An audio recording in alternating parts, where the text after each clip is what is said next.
I haven't really talked about the Retroid Pocket series of devices in quite some time.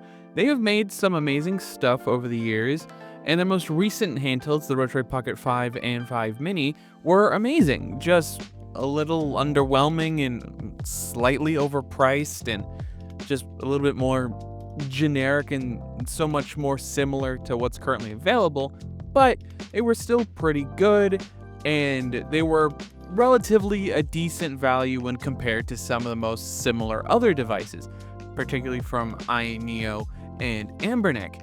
So if you wanted a slightly nicer build overall, with nicer materials and whatnot, but you were willing to have that nicer build with the downside of not being nearly as performant as it possibly could be, they were a pretty decent choice. So recently, when they made the announcement for the Retroid Pocket 6 and Retroid Pocket G2, I was actually super excited when these got announced because they were filling the same sort of niche as the previous devices, but taking it one step further, upping the performance, keeping it at a relatively similar price, and a slightly new design with some new colors. And realistically, that's all they needed to do, keeping the price similar enough to the last generation. Increasing dramatically the performance makes the value proposition of this device way more better. On top of that, you can even order the Pocket G2 right now. I'll run you through the specifications for the Pocket G2. It gets its name from its processor. It uses the Snapdragon G2 Gen 2, which is supposedly 2 times as fast as the older Snapdragon in 865 found in the previous handheld. Essentially, this takes the old Retroid Pocket 5 body and throws in a new processor. It comes with 8GB of memory, 120GB of storage, a 5.5-inch 1080p 60Hz AMOLED display. It supports display out via Type-C. It has Wi-Fi 6, Bluetooth 5.4, comes with Android 15, a 5,000 mAh battery, supports 27-watt fast charging, it has active cooling, and you get all of that for the nice and dandy price, at least for the first 2 weeks, of about $200. Goes up to $220 after that, but that's still a fairly decent value, and if the performance claims hold up about being 2 times faster than the 865 found in the previous handheld, this could actually end up being a tremendous value. It could work way better than a lot of people could be expecting, or the Snapdragon G2 Gen 2 could end up just being a full nothing burger of a processor because it's a more unique gaming optimized chipset, and a lot of the emulators like to optimize for the standard Snapdragon 8 series chipsets, kind of like what they already had. Next, they have announced the Retroid Pocket 6.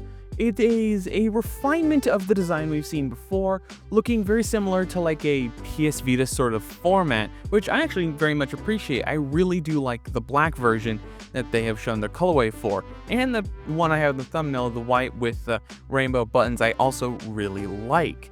But for what it's worth, this device sort of confused me. I'll explain later when I go through the specs.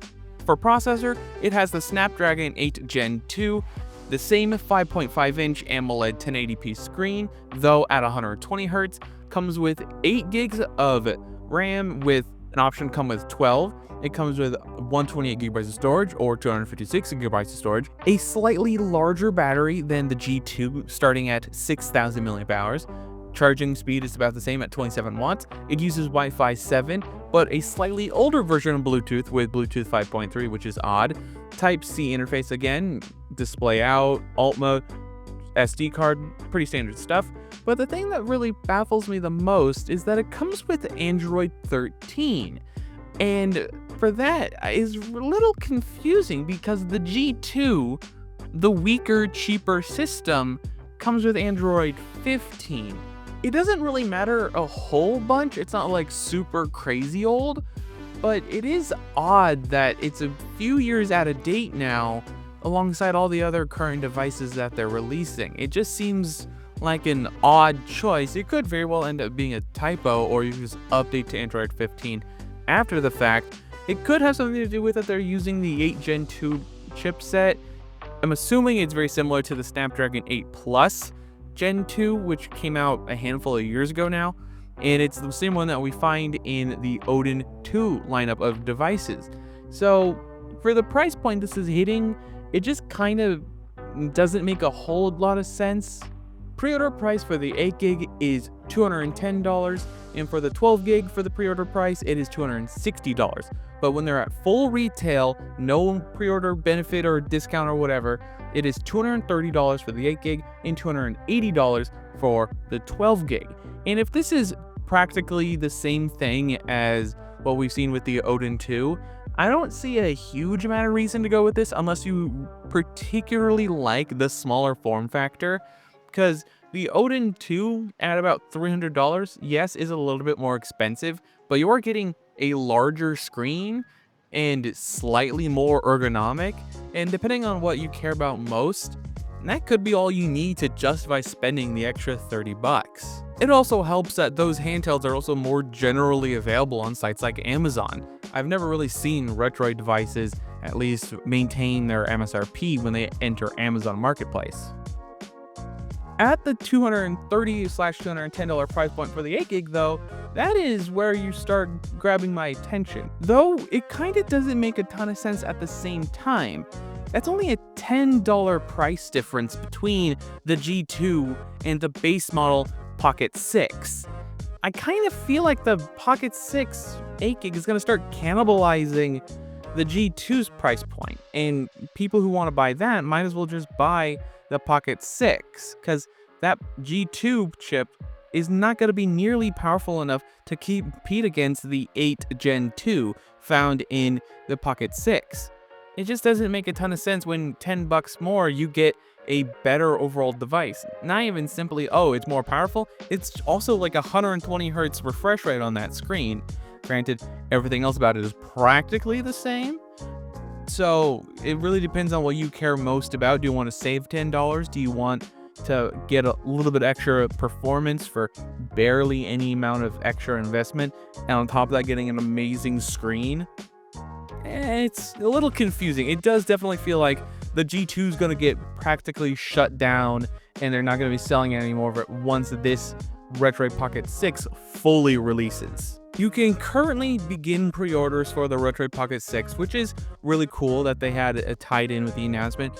The moment they made the announcement, you can now actually pre-order it, which is really nice to see, and they should begin around shipping them around January of next year. So it's actually not too far away, only just a couple of months. The turnaround on this is actually very awesome, which is something that we actually don't get to see very much outside of this emulation handheld community, where a lot of these other companies like to announce their handhelds and then they take an entire year to release, like the Legion Go 2. That has been a long time coming, and it's finally coming out.